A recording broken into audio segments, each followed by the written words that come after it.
सुख तो आप सभी लोग आदेश करें। मैं आपको कहीं पर भी इसमें ताली बजाने के लिए नहीं कहूंगा, बस मैं ये चाहता हूं कि जिस युग में हम इस कविता के माध्यम से आपको ले जाना चाहते हैं, आप उस दौर में चलिए। आज तो हम विकसित भारत का सपना देखते हैं, विकसित भारत की ओर चल पड़े। कहानियां पढ़ोगे तो इतना बड़ा देश, लेकिन जब स्वतंत्रता संग्राम शुरू हुआ और उसकी जो अग्नि जहां से प्रज्वलित हुई, तो वो ग्वालियर में भी वैसा ही था, झांसी में भी वैसा ही था, मेवाड़ में भी वैसा ही था, मारवाड़ में पाली में वही जोत थी। तो बस मैं आप सभी से निवेदन करना चाहता हूं कि हम कितने भी आधुनिक हो जाएं, हम कितने भी आगे बढ़ जाएं, परंतु हमारा इतिहास जो है वो हमारा गौरव है। इतिहास नहीं होता ना, वो देश कभी आगे नहीं बढ़ सकता, उस देश को फिर समाप्त होना पड़ता है।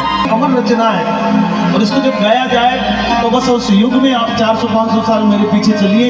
मैं प्रयत्न करूंगा कि उसके सारे जो एलिमेंट्स हैं वो आपको मैं सुना के बताऊं कि क्या भावना होती है। सिर्फ गायन नहीं है, लेकिन एक भाव है।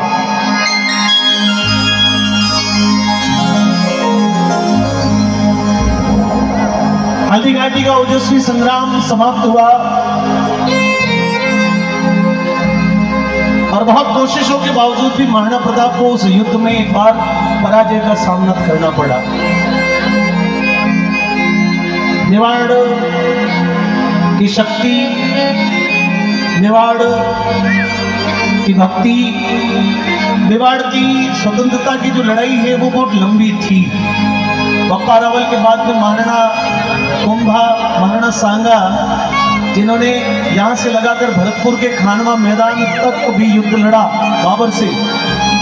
इस देश में पहला मुगल बाबर था और उस समय मेवाड़ के महाराणा सांगा, जो इतिहास में महाराणा संग्राम सिंह के नाम से प्रसिद्ध है, वो अपने सैनिकों को लेकर खानवा के युद्ध तक गए और जाते जाते अपने सबसे छोटे पुत्र उदय सिंह की जिम्मेदारी गुजरी पन्ना धाय के हाथ में सौंप के चले। चित्तौड़ में एक पांडोली गांव है। सेना, क्योंकि सैनिक भी बहुत कम थे, सेना भी थी, अस्त्र शस्त्र भी नहीं थे और उस स्थिति में युद्ध लड़ना बड़ा मुश्किल था। एक बार आत्मचिंतन के लिए राणा अपने कुछ साथियों के लिए जंगल में अज्ञातवास में चले गए। कभी मिलता खाने को, कभी ना मिलता, बड़े लोग भूखे रह जाते, कोई दिक्कत नहीं थी। अब इसमें भी कवियों की, विद्वान जनों की कुछ मत है, लेकिन हम उस मत की तरफ नहीं जाते। राणा प्रताप ने अमर सिंह की भूख को मिटाने के लिए घास फूस वनस्पति जुटाई और रोटी खिलाने का प्रयत्न किया, लेकिन एक जंगली बिलाव उस रोटी को लेके जब भाग गया तो अमर सिंह जो बालक है वो बिलबिला के रो उठे। राणा कुछ समय के लिए सोचने लगे कि मैं राणा हूँ, ये ठीक है, परंतु मैं पिता हूं, इसका क्या? तो लिखते हैं,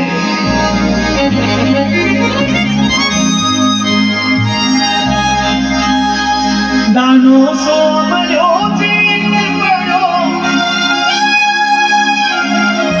राणा रो सोयो दुख जागो, दुख जागो।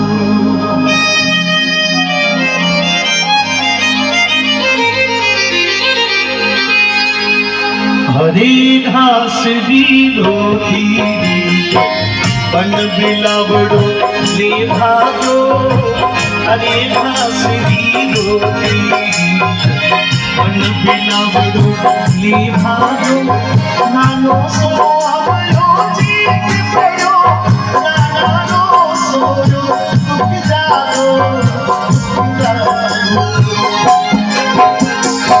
हरी घास दी रोटी, बन बिलावड़ो ले भागो, हरी घास दी रोटी।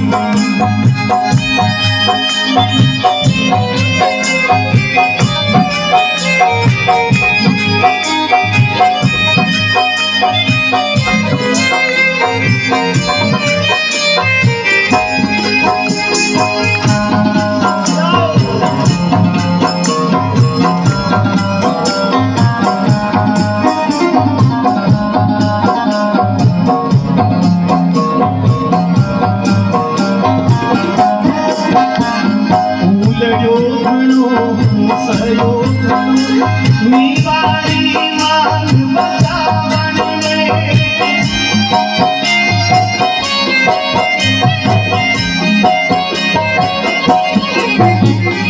फूल जो घणो सरो घणो मेवाड़ी मान बचावन में पाछी नहीं राखी रंगनी मेरा रो खून बहावन में मेरा रो खून बहावन में जब याद करूं जब याद करूं हल्दी घाटी मेरों में रगत उतर आए सुख दुख रो साथी झेल करो सूखी सी रूप दबाना ये हमें ना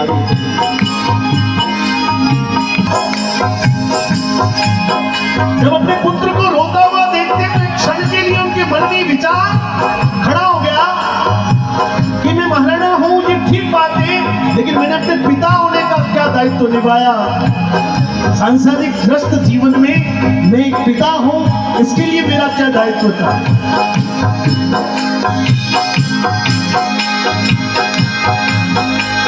पानी आज भी लगता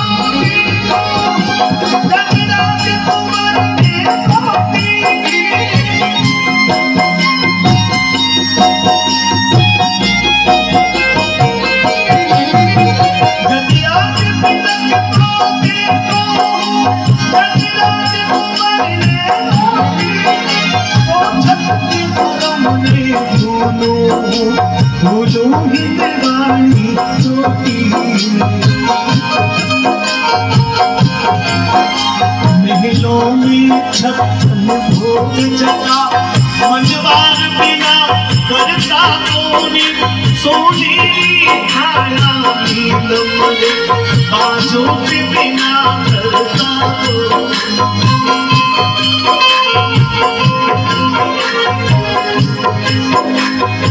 हाय चुका करता पगला फूलारी कमली सीधा आज रोड़े पूरा तेसा इंदवाने सूरज राता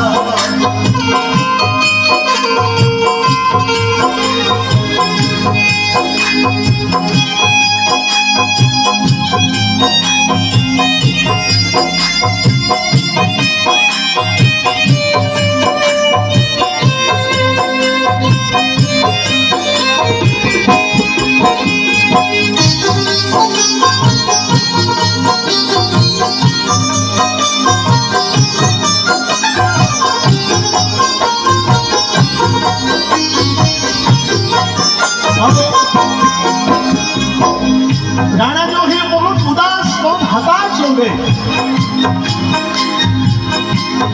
जब उनके करीबी लोगों ने राणा के उस निराशा की स्थिति को जब देखा तो तुरंत राणा के पास पहुंचे, बोले राणा ये चिंता करने का वक्त नहीं, लेकिन हमको एक विचार करना पड़ेगा कि आखिर करना क्या, रणनीति तो बनानी पड़ेगी।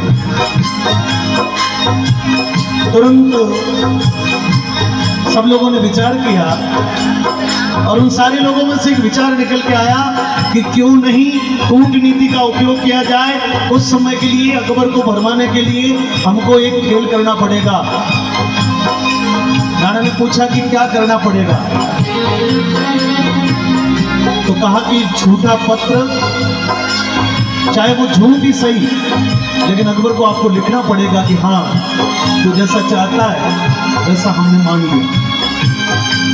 सज्जनों, मित्रजनों, माताओं, बहनों, राणा अपने स्थान पे खड़े हो गए, बोले ये नहीं हो सकता, क्योंकि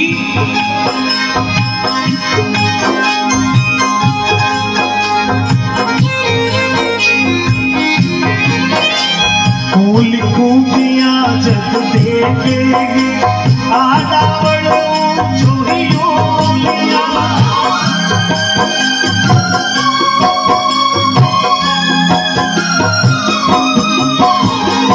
लिखूं दिया जग देखेगी आधा बड़ो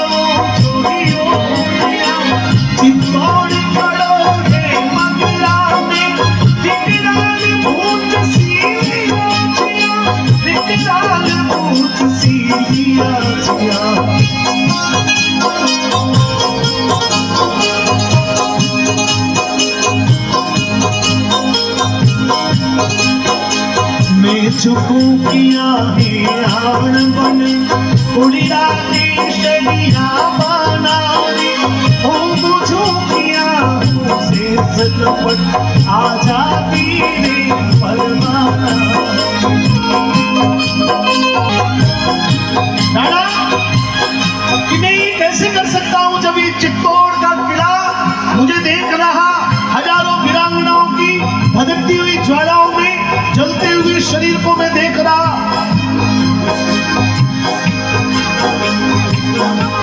राणा पूंजा भामा शाह पन्ना का अमर बलिदान मुझे पुकार रहा और इन सारे हजारों सैनिकों ने हजारों वीरों ने अपने परिवार को उजाड़ दिया और उनके उस बलिदान पर मैं ये हार का पत्र लिख दूं, ये नहीं हो सकता।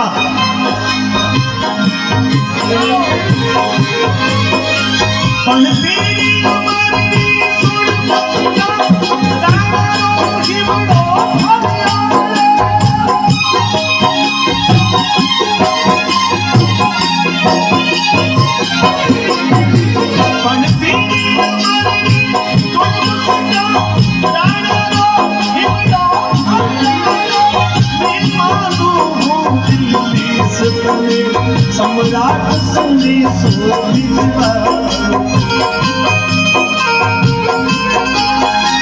राणा रो कागज बाज होयो अकबर रो सपनो सो साजो पर तेरे करो विश्वास नहीं जग बाच बाच ने फिर बाचो सारो आया पीठल दे तुरंत बुलावने किनारों की खड़िया पहुंचो वो साचो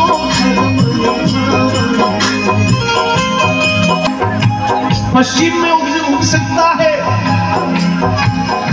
गंगा नदी हिमालय में वापस समा सकती है, लेकिन राणा का स्वाभिमान कभी डोल नहीं सकता। और ये पत्र है, लेकिन मुझे विश्वास नहीं कि पत्र में क्या, क्योंकि राणा तो ये लिख नहीं सकते। इस दुनिया में अकबर और महाराणा प्रताप की झगड़ा देश का था, लेकिन अकबर के मन में राणा का प्रति जो स्वाभिमान के प्रति जो सम्मान था, राणा को बहुत ज्यादा मानता था। उसको पता था कि इस दुनिया में कुछ भी हो सकता है, लेकिन महाराणा प्रताप का स्वाभिमान कभी झुक नहीं सकता। पता कैसे लगाना? तो दिल्ली से समाचार पहुंचा बीकानेर। अकबर को पता था कि इस पत्र की सच्चाई सिर्फ और सिर्फ पृथ्वीराज बता सकते। पृथ्वीराज राठौड़ दिल्ली पहुंचे और सुबह की जब कचेरी लगी तो अपने तख्त पर अकबर बैठा। विदर्भी लोगों के बीच में एक हिंदुआ सूर्य अकबर ने पृथ्वीराज को पत्र पकड़ाते हुए कहा कि पृथ्वीराज मन डूब चलू भर पानी में झूठा ही गाल बनावे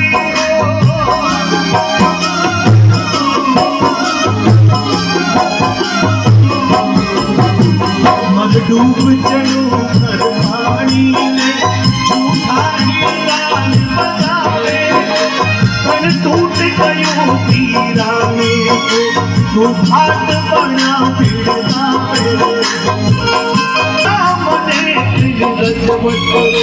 रजपूती